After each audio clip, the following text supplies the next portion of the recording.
জনসেবা করার জন্য চেয়ারম্যান হওয়া লাগবে কেন? চেয়ারম্যান হওয়া ছাড়া কি জনসেবা করা যায় না? না মা, এখন দিন বদল হয়ে গেছে। এখন দেশের জন্য জনসেবা করার জন্য কিছু করবার গেলে একটা পজিশন দরকার। শুনলাম জন্টু দারকে বলে চাকরি ফিরে পাইছে। যদি শুনে আমি দরজা ভেঙে ঘরের ভিতর ঢুকেছি, আমি শিওর যে আমার নামে মার্ডার কেস দিয়ে দেবেন। জামাইয়ের মতে গতি আমি কিছু বুঝিনি রে বাপ। আমি তো আশা করে আসছিলাম যে জামাইয়ের মিষ্টির পাতিল হাতে করে ফিরবি। আমাক যখন তুমি দেখবার গেছিলে তখনই তো তোমার মাথায় কলম দেয়া। কি দা কইছে সব কথা? ওই পচা কইছে নিশ্চয়। হঠাৎ করে এত নরম হয়ে যাওয়ার কি আছে? মনে হচ্ছে অনেক স্বাদের ময়না ছবিখান দেখতে পাচ্ছি। সিটি পাওয়ার সাথে সাথে সুর এত সফট হয়ে যাচ্ছে কিসের জন্য? সিটি নিয়ে ফেরার পর জামাইয়ের সাথে তোর দেখা হয়েছে রাশেদ? না, আমি ইচ্ছে করেই দেখা করিনি। দুই একদিন তার সামনে তো না যাওয়াই ভালো। জবেদা করলো মেজাজ নাকি টং, তার সাথেও কোনো কথাবার্তা করছে না, ধুম মেগে আছে। আচ্ছা, আমি বুঝলাম না এত ভাব নেওয়ার কি আছে? হ্যাঁ, সে তো দারোগা চাকরি করে বলেই আমরা জবেদারে তার সাথে বিয়ে দিছি। এমন তো না যে সে পয়লা দারোগার চাকরি পাইছে। ওরে বাবা, আস্তে আস্তে। এমনিতেই তোর উপর তার খুব রাগ, আবার এরম কথা শুনলে নতুন করে অশান্তি হবি না। আরে কিসির অশান্তি করবে সে? আমি কি ওর ক্ষমতায় চলি নাকি? এই হাসেম কাউরে ভয় পায় না। ওর মতো দারোগা পোষার টাইম নেই হাসেমের। আর এতদিন যে ওর চাকরি ছিল না, ওরে যে এই বাড়িতে স্বীকৃতি দিয়ে তারপরে ও রাখেছি, এটাই তো ওর কপাল। ওরে বাবা, অত কথা কোস নে। শোনেক বাপ, তুই আর তাক নাম ধরে ডাকিস নে, আগের মতো দুলো ভাই কই ডাকিস। কথা দিবার পারলাম না আম্মা। ছোট বোনের হাজবেন্ডে দুলাভাই কয়ে ডাকাটা তো আমার জন্যও একটা প্রেস্টিজের বিষয়। আরে ছোট বোনের স্বামী হলি কি হবি? সে তো দারোগা মানুষ। দারোগা দারোগা হয়েছে তাতে কি হয়েছে? শোনো, থানার ওসি সাহেব কিন্তু আমার ফ্রেন্ড, আর এমপি সাহেব আমার পাশে বসে চা খায়। এটা কিন্তু ওর বোঝা উচিত। আরে দারোগা পুলিশের হিসাব বাদ দে, বয়স তো সে তোর সাহেব বড়ই হবি। এটা তুমি কিরম কথা করছো আম্মা? বয়সে বড় হলেই কি হলো? সম্মানের দিক থেকে কিডা বড়? আমি বড় না? এতদিন যে ওয়াক আমি দুলাভাই করে ডাকিছি, সেটা যে ফেরত চাচ্ছি না, সেটাই তো ওর কপাল। বেশি বাড়াবাড়ি করলে কিন্তু আমি এমপি সাহেব কয়ে ও কিন্তু আবার সাসপেন্ড করায় দেবো। আমাকে তো চেনে না। শোনো, আমি কিন্তু পলিটিক্স করি, বুঝছো? কইছি তো, এমপি আমার পাশে বসে চা খায়। আর নেতাকে কথা তো বাদই দিলাম, ঘাট ধরে বাইর করে দেবো কবে বাড়িতে, সেদিন টের পাবে। আব্বা, আপনার মনটা খারাপ মনে হচ্ছে, কিসের জন্য জানতে পারি? আমি কি তোমার কইছি যে আমার মন খারাপ? সেটাকে আর মুখ ফুটে বলতে হয় না। কবি মানুষ সব বুঝতে পারে, সাধারণ মানুষ আর কবির সাথে তো সেখানেই পার্থক্য। তাই না? কবিরা বুঝি গণক হয়? শুধু গণক না আব্বা, কবিরা মানুষের মুখ দেখে সব কিছু কইয়া দিতে পারে। এই যেমন আমি কবি জাহিদুল ইসলাম হৃদয়ে বুঝে ফেলেছি আপনার মনটা খারাপ কিসের জন্য। অবশ্য কিসের জন্য সেটা আমি ছোটখাটো অনুমান করতে পারতেছি। তাহলে আমার কাছে জিজ্ঞেস করতেছো কেন? তুমি তো সবই জানো। ওরে না রে আব্বা, শিওর হবার জন্য। আব্বা কি খবর শুনেছেন? কি? ঝন্টু দারোগা তো আবার চাকরি ফেরত পাইছে। কি? হায় হায়, তাহলে তো ওই বিলপাড়ের মানুষের ক্ষমতা আরো বাড়ি গেল। বাড়বে না কিসের জন্য? বিলপাড়ে মানুষের মানে গ্রামে তো মনে করেন যে ঝন্টু দারোগার মতো একটা জামাই আছে, আর আমাকে গ্রামে মনে করেন যে একটা টেপা পকেট মার আছে। খালি পকেট মারের কথা করছো কেন? আমাদের গ্রামে তো তোমার মতো না একখানা কবিও আছে। অবশ্যই শুনি তুমি নাকি অন্যের কবিতা নিজের নামে ছাপাও। অসম্ভব! সরি, উত্তেজনায় খাড়াই গেছিলাম। আমি আব্বার তীব্র প্রতিবাদ জানাচ্ছি। এটা আব্বা একটা ষড়যন্ত্রমূলক অপপ্রচার। আপনাকে আমি কয়ে দিচ্ছি, এটা একটা ছাপার মিস্টেক ছিল। নিশ্চয়ই আপনাকে এইসব অপপ্রচার টেপা পকেট মার করেছে। আরে বাপু, তুমি খালি ট্যাপার কথা করছো কেন? ট্যাপার সঙ্গে তো আমার দেখাই হয় না। ও তালি পরে এটা মেহেরজান কয়েছে। আব্বা আপনাকে আমি আগেই কয়েছি, এই মেহেরজান এখন নিয়ন্ত্রিত হচ্ছে টেপা পকেট মার দ্বারা। আপনি কি জানেন আব্বা, এই মেহেরজান টেপা পকেট মারের কাছ থেকে পকেট মারের ট্রেনিং নিতেছে। আব্বা, টেপা পকেট মারা সেই ঝন্টু দারোগার মানিব্যাগ এখন কোথায় সেটা জানেন? কোথায়? মেহেরজানের কাছে। কি? ঝন্টু দারোগা জানলি পরে কি হবে চিন্তা করতে পারেন? সোজা 14 শীতের ভিতরে আমি টিফিন বসলে আপনার সাথে দেখা করতে গেছি, আর আপনি গান গাচ্ছেন, হাল্লা বাটি কম্বল এগুলি সম্বল, এছাড়া অন্য কিছু মেলে না মা, আমি বন্দি কারাগারে। ও ফুলমতি, কি হয়েছে? এত চিল্লাচ্ছ কিসের জন্য? সর্বনাশ হয়ে গেছে। ওই যে সাবিত্রী বতী গলায় দড়ি দিছে।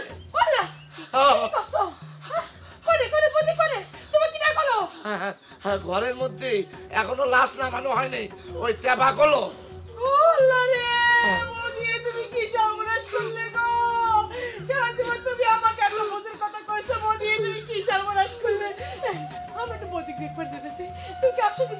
না না না না না, এসব লাশ দেখলে আমার ভয় করে। জিবলে এত বড় বাইরে হয়ে থাকে।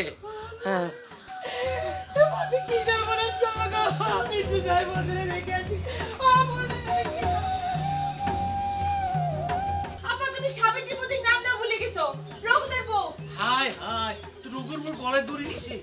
গ্রামের মধ্যে এসব কি শুরু হইলো? রঘুর মোর দড়া দড়ি দিল কেন? আমি কেমন করে কব? যা দেখি কি বা কি হয়েছে, ঘটনা কি হয়েছে আমি কেমন করে কব? তোমাদের মধ্যে কি ভালোবাসার অভাব পড়েছে? এই এই সকালবেলা তুই কিন্তু এখানে লিখতে পারবি না, মেজাজ কিন্তু বহুত খারাপ আছে। যা বসা যা। ওরে হাসু ভাই, তোমার যে মেজাজ খারাপ সেটা কি মুখ ফুটে বলতে হবে? সেটা তো তোমার চেহারা চুরো দেখেই বোঝা যাচ্ছে। শোনো, স্ত্রী হোক আর প্রিয়তমা হোক, দূরে চলে গেলে মনের মধ্যে কষ্ট দিলে কি যে মেজাজ খারাপ হয় সেটা আমি জানি, খুব ভালো করে জানি। এই এত বেশি বুঝিস কেন রে বসা? হ্যাঁ, কিটা কইছে যে আমার সাথে আমার স্ত্রীর ঝামেলা হয়েছে? গ্রামে এত বড় একটা ঘটনা ঘটে গেছে, সেই খবর রাখিস তুই? গ্রামে কি ঘটেছে? এই হাসু ভাই, কি হয়েছে? সত্যি কথা আমি জানি না। সাবিত্রী বৌদি গলায় দড়ি দিয়েছে। খাও কি? তো হরিবল ঘটনা করছ। ও কোথা, কেন, কিসের জন্য, কোথায় করেছে? মরে গেছে নাকি? হায় হায়, তারে পুরাবে কোন জায়গায়? আল্লাহ, এ ভগবান, এ আল্লাহ। এই এই মূর্খের মতো কথা কইস না। গলায় দড়ি দিলে মানুষ বাইসে থাকে না। টেপা করলো ওই ঘরের দরজা দিয়ে ফাঁস নিয়েছে। এই পকেট মারতে পা যেখানে থাকবে সেখানে গ্রামে একটা অঘটন, একটা কুফাকাণ্ড ঘটে যাবে। এই গ্রামে যা কিছু ঘটেছে সেই অঘটন ঘটনে প্রতিবেশী হচ্ছে গিয়ে এই টেপা পকেট মার। এই তুই কিসের জন্য আবার আজে বাজে কথা করছু? হ্যাঁ, টেপা কিসের অশান্তি করেছে? রঘুশীলের বউ ঘরের মধ্যে দড়ি দিছে, দোষ হয়ে গেল টেপার। ওরে হাসো ভাই, তুমি জানো না, তুমি খবর নিয়ে দেখো। আরে রঘুশীলের সাথে আমাদের টেপা পকেট মানে গলায় গলায় খাতি। ভালো করে খবর নিয়ে দেখো, এই গলায় গলায় খাতির জন্য সাবিত্রী বৌদির সাথে তার কোনো পিটিস কোনো সম্পর্ক হয়েছিল, এবং সেই কারণে সাবিত্রী বৌদি আত্মহত্যা করতে গেছিল। এই তুই এখান থেকে যা তো পচা, যা যা যা, তোর এখানে খাড়ায় খাড়ায় কেউ তদন্ত করতে কয় নাই, যা। এমনি আমার মনের মধ্যে খারাপ ঠেকতেছে, আর তোর কথা শুনে আরো খারাপ লাগতেছে। যা যা, ভাগ। মন তো খারাপ হওয়ার কথাই হাসো ভাই, তুমি এবার ভাইবে দেখো, তুমি কিন্তু বিরাট বাসা বাইসে গেছো। একটা থাপ্পড় দিয়ে কিন্তু তোর এক দাঁত ফেলে দেবো না। এই আমার বউ কিন্তু তুই আলাই মালাই কথা কয়, আমার বউ ফাঁসি দিয়ে মারা যাবে। হ্যাঁ, এই যা যা, ভাগ ভাগ, যা যা যা যা। এই যাবি নাকি? যাবি? যা।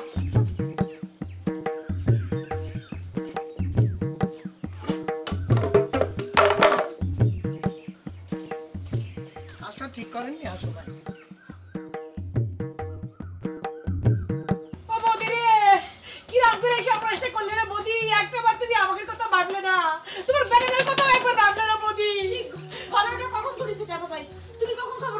আরে সারা রাত আমি ধরবার গেলে এখানে রঘুদা আমার কিছু জানে না। তুমি সারা রাত এখানে ছিলে, তারপরে ঘটনা ঘটেছে কখন? দরজা ভাঙার ব্যবস্থা করনি কেন? আহা মেরজান, এই কথার কো না, এই কথা কো না। আমি আইসেই দরজা ভাঙবার চাইছিলাম, আর রঘুদা আমার কি কইছিল নাকি, দরজার দাম কত তুই জানিস? ওরে খোদা রে, কিরম মানুষ হইছো তোমরা? হ্যাঁ, সি সি সি, লজ্জা করে না? এটা মানুষের জীবনের চাইতে তোমাদের কাছে দরজার দাম বেশি হলো। তুমি তো আমাকে একটা খবর দিবার পারতে বাবাই। আহা ভাবে, আমি কাক কি কব? আমি কি করছি? রঘুদা আমার এক পায়খান থেকে নড়বার দেয় নাই, বুঝতে পারছো? আচ্ছা, ঝামেলাটা বাঁধেছিল কি নি সেটা কি জানবার পারিছো? শোনো শোনো মেহের, রঘুদার সাথে কথা কয়ে আমি যতটুকু বুঝতে পারছি পুরো দোষ হলো রঘুদার। রঘুদা বৌদিক বলে আর একটা বিয়ে করবে বলে হুমকি দিয়েছিল, বুঝতে পারছো? ওরে খোদা, তোমার লজ্জা শরম সব শেষ হয়ে গেছে। হ্যাঁ, তিনবার সাপের কামড় থেকে বাঁচার পরও তার বিয়ের স্বাদ মেটেনি। এখন পর্যন্ত তার বিয়ে করার স্বাদ আছে? কনে গেছে সে? তারে ধরে নিয়ে এসে পুলিশের হাতে তুলে দেওয়ার ব্যবস্থা করি, তারই পরে বিয়ের সাথে একেবারে মিটাই দিবিনি। এখন উচিত শিক্ষা হবিনি মেহের। তার আগে আমার মনে হচ্ছে কি ওই বৌদির সাওয়ালটা কাটানোর ব্যবস্থা করা দরকার। ভাবি কি কও? আমার কাছে মনে হচ্ছে দরজাটা ভাঙা দরকার। টাপা ভাই দরজা ভাঙার ব্যবস্থা করো তো। শোনো, আমার মনে হচ্ছে দরজাটা ভাঙলে পরে সমস্যা হতে পারে, পুলিশের উপস্থিতিতে দরজাটা ভাঙা দরকার। আর সবচেয়ে বড় কথা হচ্ছে রঘুদা কিন্তু এখানে নেই। তাহলে পরে দেরি না করে থানায় খবর দিছ না কেন টাপা ভাই? কোথা তালার ইচ্ছা তো বৌদি হলো পয়সাও থাকতে পারে। হ্যাঁ ভাবি, তুমি বুঝতে পারতেছো না আমি থানায় গেলে অসুবিধা হতে পারে, দেখা গেলে হিতে বিপরীত হতে পারে, জিনিসটা বুঝতে পারতেছো না? তাই বলে ইরাম করে ভাবি, এই বৌদি বৌদি বৌদি বৌদি সামান্য একটা জিনিস নিয়ে কথা হলো। স্যার, কোনটার দিয়ে শুরু করবেন অ্যাকশন? ট্যাপা পকেট মার নাকি যে টুল দিয়ে মার্ডার করবেন গেছিল সেই কেসের রঘুশীল? তোর ভূতের খবর কিরে হলা? হাটকলার দিকে আজকাল আসে টাসে নাকি? আসে স্যার, তয় আপনার চিঠি আসার খবর পেয়ে তারা একটু পিছু হটিছে। সেজন্যই করছিলাম একটু ড্রেস খান পরে হাটকোলা একটু চক্কর মারলে পরে খুব উপকার হইতে। বারবার একই কথা করতে কেন রে ভোলা? কারে এই মুখ্য করে কার? এত বছর পরও কি ঝন্টু দারোগার পোশাক পরে এসে বাজার বাজার ঘুরে প্রমাণ করা লাগবে যে আমি একজন দারোগা ছিলেন? তা অবশ্য লাগবি না স্যার, এমনিতেই খবর হয়ে গেছে। দেখতেছেন না হাট খোলা কিরকম শুনশান, আপনার সামনে ভিড় বের সাহস পাইতেছে না। আচ্ছা ভোলা, খুব মনোযোগ সহকারে আমার একটা কথার উত্তর দিয়ে দিনে, মাস্টার কি আমার চিঠিটা খুলে পড়েছিল? হায় হায় রে, আমার কি সর্বনাশ হলো রে। ওরে ভোলা, তুই তো কিছু করবার পারলি না রে ভোলা। তুই তো এক নম্বরের সিটার রে, সিটার। তোর জন্য কি করবো রে? তুই কালকে রাত্রি মুড়ি খায় আমার পলালু, এখন হাজার কান্নাকাটি করেও তোর কোনো লাভ হবি না। তা আমার জন্য তো কিছু করবার করছি না রে ভোলা। আমার বোনটা গলায় ধরে দিছে, তার বিচার করেন স্যার। আমার সর্বনাশ হয়েছে স্যার। তোর কোন বোন গলায় ধরে দিয়েছে রে? তোর বোন আবার কি দা? কে? রঘুশীলের বউ সাবিত্রী। রঘুশীলের বউ গলায় ধরে নিছে? তাহলে আর কি করছে রে ভোলা? ঘরের মধ্যে বোনটা আমার গলায় ধরে দিছে। এই লাশের সৎকার না করে রঘুশীল আবার ছুটিছে আরেকটা বিয়ে করবার জন্য। আপনি আর বিচার করেন স্যার, রঘুশীলকে ধৈর্য শাস্তি করেন স্যার। শোনেক নন্দ, এক কাজ করে সোজা থানায় চলে যা, গিয়ে একটা মার্ডার কেসের আসামি বানাইতে চলে আয়। সুন্দর করে সেখানে লিখে আসবে যে আমার বোনকে রঘুশীল এমন টর্চার করেছে, টর্চার করতে করতে ঘরের ভিতরে ঝুলায় রেখেছে। and go kick and out. Police আসার পর যেটা যেটা করা লাগবে সেটা আমি করব না। যাও। তুমি কিসের চিন্তা করতেছো টাপা ভাই? আমি আর মেহের তো এখানে আছি, আমরা দুজন মানুষ এখানে খাড়ায় আছি। আমাদের কি তোমার চোখে পড়তেছে না? আমরা সাক্ষী দিব, কেস হলে পরে আমাদের নামই হবে। ভাবি একদম ঠিক কথা কয়েছে, কেস যদি হয় আমাদের নামই হবে। তুমি দরজাটা ভাঙো তো। আমি একটা জিনিস বুঝতে পারতেছি না, দরজাটা ভাঙার জন্য তোমরা তো উতলা হচ্ছ কিসের জন্য? আর দরজাটা ভাঙলি পরে তো বহুত বাঁচানো যাচ্ছে না। তালি পরে যাও, রঘুদাকে ধরে নিয়ে আসার ব্যবস্থা করো। আমার মনে হচ্ছে কি আর একটু টাইম নেওয়া যাক। আমি শিওর তার বেটাকে আনার জন্য রঘুদা পাবনা যাওয়ার পারে। খোদা রে, তালি পরে কি আমরা এরকম সংসারে দরজার সামনে খাড়ায় থাকবো? তুমি যাও, গ্রামের লোকজনকে খবর দাও, বেকারে খবর দিয়ে আনার ব্যবস্থা করো। আমার মনে হচ্ছে কি গ্রামের লোকজনকে ডাকার আগে বৌদির বাপের বাড়ির খবরটা দেওয়া উচিত, কারণ বৌদি বারবার আমাকে কয়ে গেছে। বৌদি কয়ে গেছে মানে? কাকে কয়ে গেছে? আমার কাছে সব কয়ে গেছে। বৌদি যখন দরজা দিয়েছে না, রঘুদা আমাকে ডাকি নিয়ে আসছে। আমি দরজা খোলার চেষ্টা করলাম, তখন বৌদি আমাকে সব কিছু কয়েছে, বুঝতে পারিস? আমাকে কলো যে রঘুদার তো মুরদ নেই, শীতের কাঠ কিনার, তখন তুই এক কাজ করিস, নদীর জলে আমার লাশটা ভাসিয়ে দিস।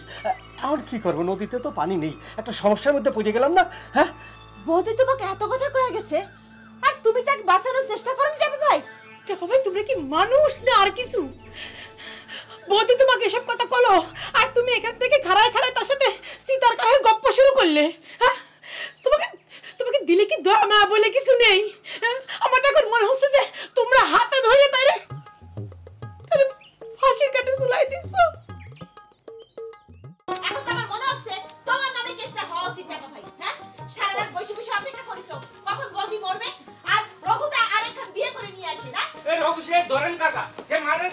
জানি সুইপার কেন না পারে। মুখ সামলা কথা কইস নন্দ, এতক্ষণ কিন্তু মার্ডার করি নাই, এখন কিন্তু সত্যি সত্যি তোকে মার্ডার করবার পারি। রঘুশীলের বউ গলায় দড়ি নিয়ে মরেছে। এত বড় একটা ঘটনা ঘটে গেছে আর তুই এতক্ষণ আমার কাছে গোপন করে রাখিসু? তোকে আজকে আমি মার্ডার এই দারোগা সাহেব আসেন, আসামি ধরছি। ওরে ভগবান, এই পানি দাও। মাখালি চেষ্টা করো। আমি তো তার শাস্তি আসতে চাই না। আর বৌদি তুমি শাস্তি না চালি কি হবে? আইন তো থাইমে থাকবে না, আইন তো তার নিজস্ব গতিতে চলবেই। রঘুর শাস্তি পাতেই হবে।